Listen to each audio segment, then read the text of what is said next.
Army chief general Asim Munir ने Azerbaijan के वज़ीर ख़ारजा जीहोन बेरामोव की मुलाकात ISPR के मुताबिक GHQ में होने वाली मुलाकात में बाहमी दिलचस्पी की अमूर पर तबादला ख्याल किया गया। ISPR की जानिब से जारी किए गए बयान के मुताबिक आर्मी चीफ और अज़रबैजान के वज़ीर ख़ारजा ने इलाक़ाई अमन और इस्तेहकाम पर भी तफसीली तबादला ख्याल किया।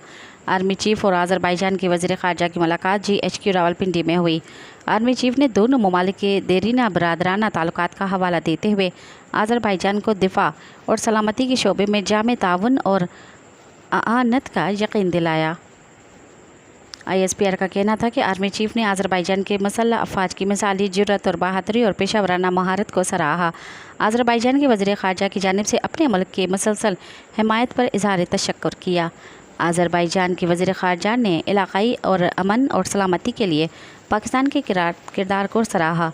आर्मी चीफ और अज़रबैजान के वज़ीर ख़ारजा ने बाहमी दिलचस्पी की अमूर बशमूल इलाक़ाई अमन और इस्तेहकाम के हवाले से तफसीली तबादला ख्याल किया। मज़ीद ख़बरन ऐं तफ़सीलात लाइ विज़िट कयो असांजी वेबसाइट www.awamiNewsHD.com ऐं ॾिसंदा रहो अवामी न्यूज़ HD।